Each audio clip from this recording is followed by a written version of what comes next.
ज्यादा कुछ कहने की जरूरत नहीं है। बिहार की वोटर लिस्ट में स्पेशल इंटेंसिव रिवीजन को लेकर सुप्रीम कोर्ट तक बात पहुंच चुकी है और ये सिर्फ कोई टेक्निकल या एडमिनिस्ट्रेटिव मुद्दा नहीं है। ये एक ऐसा कॉन्स्टिट्यूशनल फ्लैश पॉइंट बन चुका है जहां voter rights, federalism, election commission की क्रेडिबिलिटी और पॉलिटिकल इंटेंट सब कुछ एक दूसरे से टकरा रहे हैं। पिटीशन का सिलसिला भी छोटा नहीं है। राष्ट्रीय जनता दल के MP Manoj Jha, association for democratic reforms, people's union for civil liberties Yogendra Yadav और तृणमूल कांग्रेस की महुआ मोइत्रा ने सुप्रीम कोर्ट में अलग अलग पिटीशंस दाखिल की हैं।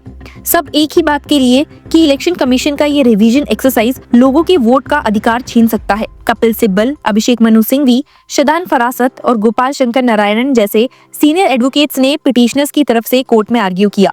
इन्होंने कहा कि SIR का ये प्रोसेस, जिसे इलेक्शन कमीशन ने 24 जून से शुरू किया है, लैक्स ऑफ वोटर्स, खासकर महिलाओं और बैकवर्ड कम्युनिटीज को वोटर लिस्ट से हटा सकता है। कपिल सिब्बल का कहना था, matter concerns lakhs of voters. उनका ये भी कहना था कि अगर ये प्रोसेस इसी तरह चला तो बहुतों को वोट का हक मिल जाएगा और कईयों को वोट देने का मौका भी नहीं मिलेगा। लेकिन इलेक्शन कमीशन का अपना वर्जन है। उन्होंने कहा है कि 2003 के बाद पहली बार बिहार में स्पेशल इंटेंसिव रिवीजन हो रहा है और इसका मकसद सिर्फ इतना है कि एलिजिबल वोटर्स का नाम जोड़ा जाए और इनएलिजिबल वोटर्स जैसे इलीगल इमिग्रेंट्स या वो लोग जिनके डॉक्यूमेंट्स ठीक नहीं हैं को लिस्ट से हटा दिया जाए। कमीशन ने कहा, booth level officers will conduct a house to house survey to verify voters by reviewing documents. Poll officials have been asked to ensure that genuine electors, particularly old, sick, persons with disabilities, poor and other vulnerable groups are not harassed.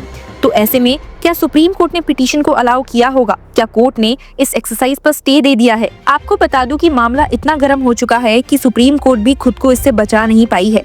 Monday को हुई hearing में जहां senior advocates ने अपना submission रखा तो apex court को मजबूरन मामले को सुनना पड़ा। कोर्ट ने अभी के लिए इस मुद्दे पर अर्जेंट हेयरिंग के लिए हाँ कर दी है, लेकिन अभी तक SIR पर स्टे लगाने से इनकार कर दिया गया है। ये मामला थर्सडे को कोर्ट के सामने पेश किया जाएगा और सुना जाएगा। जरा सोचिए कि 5 पिटीशंस जो एक ही बात कहती हो, उस पर सुप्रीम कोर्ट कैसे रिएक्ट करेगी। बात सिर्फ यहाँ तक भी सीमित नहीं है। पॉलिटिकल लैंडस्केप में जो हलचल है वो भी काफी गर्म है। कांग्रेस ने इस एंटायर एक्सरसाइज को एक पॉलिटिकल छलावा बताया है। कांग्रेस ने कहा that lakhs of union and state government officials will now control and dictate who has correct documents and who doesn't, who gets to vote in the upcoming Bihar elections, etc. This carries a huge risk of willful exclusion of voters using the power of the state machinery. Mallikarjun खड़गे ने इसे एक conspiracy by BJP RSS to snatch away the voting rights of Dalits and other deprived sections बताया। RJD के leader Tejashwi Yadav ने भी इस पर जबरदस्त विरोध जताया है। उन्होंने कहा है, The last time the routine process of revision of voter list was done was 2003. It has not happened since. And when it happened in 2003, it took about 2 years to complete. Now elections are to be held in November. 2 months are left before the notification process begins. That means the election commission has to make a new list of 8 crore people in just 25 days. And that too when 73% of the state is affected by floods. वहीं BJP के नितिन नबीन ने कांग्रेस और opposition पर पलटवार किया। उन्होंने कहा, if genuine voters are being verified and fake voters are being removed, is Congress sitting here to commit fraud? I want to ask opposition members who are opposing this, are you trying to gain power through fake votes? Bihar के chief electoral officer ने अपने x पर post करते हुए लिखा that SIR in Bihar is progressing as per Election Commission of India's order dated 24 June 2025. All measures are being taken to facilitate the existing electors to complete the documentation. All activities are exactly as per the ECI order dated 24 June 2025. लेकिन ground पर political घमासान अपने peak पर है। महुआ मोइत्रा ने तो सीधा target कर दिया और कहा, election commission has now introduced it to deprive the bonafide young electorates of Bihar where elections are slated to be held shortly. Later they will target Bengal where elections are due in 2026। अगर constitutional framework देखे तो article 324 कहता है कि election से related superintendence, direction और control election commission के पास है और आर्टिकल 326 कहता है कि 18 साल के ऊपर हर सिटीजन को वोट देने का हक है।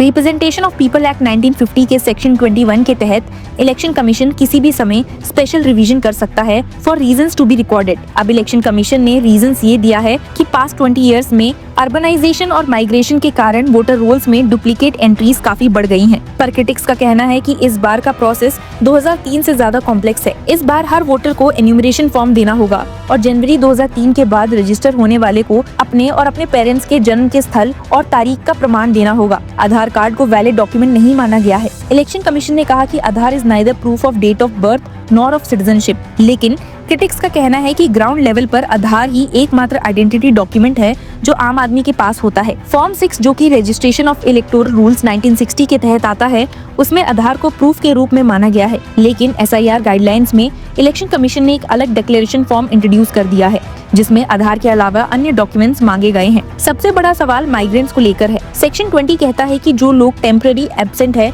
उनका ऑर्डिनरी रेसिडेंट स्टेटस बना रहता है। माइग्रेंट्स काफी समय के लिए अपने गाँव से दूर रहते हैं, लेकिन वोट देने के लिए वापस आते हैं, तो क्या उनका नाम लिस्ट से हटा दिया जाएगा? इलेक्शन कमीशन ने जनवरी 2023 में कहा था कि माइग्रेंट वर्कर्स के लिए रिमोट वोटिंग का सिस्टम बनाएंगे, लेकिन अभी तक उस पर इम्प्लीमेंटेशन नहीं हुआ है। आयरनी ये है कि 2010 के अमेंडमेंट के बाद नॉन रेजिडेंट इंडियंस यानी कि NRIs भी वोट दे सकते हैं, लेकिन जो देश में रहकर माइग्रेंट है, उनका फ्यूचर अनसर्टेन है। इलेक्शन कमीशन के चीफ ज्ञानेश कुमार ने भी ये एक्सेप्ट किया that for one reason or another, no one political party seems fully satisfied with the current status of the voter list। मतलब खुद इलेक्शन कमीशन भी पॉलिटिकल कंसेंसस की कमी महसूस कर रहे हैं, लेकिन फिर भी SIR का काम जारी है। अगर ग्राउंड लेवल इम्प्लीमेंटेशन की बात करें तो सपोर्टर्स कह रहे हैं कि 2003 में भी ये प्रोसेस 31 दिन में हो गया था, बिना किसी टेक्नोलॉजी के। अब तो टेक्नोलॉजी भी है। 1 लाख से ज्यादा BLOs हैं, 4 लाख वॉलंटियर्स और 1.5 लाख बूथ लेवल एजेंट्स भी हैं, तो इस बार भी सब कुछ टाइम पे हो जाएगा। लेकिन क्रिटिक्स कह रहे हैं कि ये 8 करोड़ वोटर्स का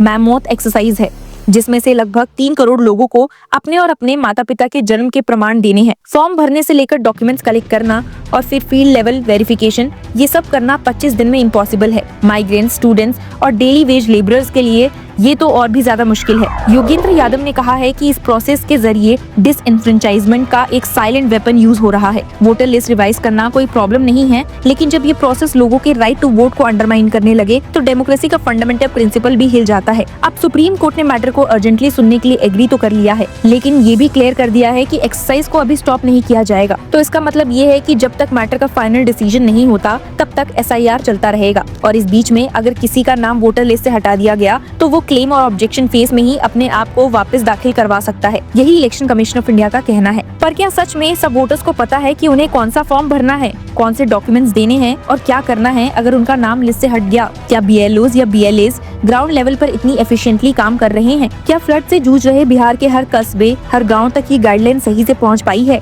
जब वोटर का ट्रस्ट इलेक्शन कमीशन पर से उठने लगे तो डेमोक्रेसी की क्रेडिबिलिटी पर सवाल उठते हैं, और जब सुप्रीम कोर्ट तक बात पहुँचती है तो ये सिर्फ एक लीगल डिस्प्यूट नहीं, एक इंस्टीट्यूशनल क्राइसिस का संकेत बन जाता है। आज का ये मुद्दा सिर्फ बिहार तक सीमित नहीं है। महुआ मोहित्रा की चिंता सही भी हो सकती है कि अगर ये प्रेसिडेंट सेट हो गया तो वेस्ट बंगाल, झारखंड, UP और दूसरे स्टेट्स में भी ऐसे ही रिवीजन ड्राइव्स आएंगे, और अगर उनका मिसयूज हुआ तो काफी लोगों के वोटिंग राइट्स परमानेंटली इंटैक्ट हो सकते हैं। अब सबकी नजर सुप्रीम कोर्ट पर है। क्या कोर्ट इलेक्शन कमीशन के रैशनल को अपहोल्ड करेगा या डिसइंफ्रेंचाइजमेंट के रिस्क को लेकर कोई स्ट्रॉन्ग डायरेक्शन देगा? क्या ये मैटर एक लार्जर कॉन्स्टिट्यूशनल बेंच को रेफर होगा? क्या कोर्ट आधार के एक्सक्लूजन पर कोई गाइडलाइन देगा? और सबसे जरूरी, क्या ये इंश्योर किया जाएगा कि कोई भी एलिजिबल सिटीजन सिर्फ डॉक्यूमेंट की कमी के कारण वोट देने का हक से वंचित ना हो? आपको क्या लगता है कि सुप्रीम कोर्ट आने वाले थर्सडे को क्या फैसला देगी? Share your views and keep following law chakra.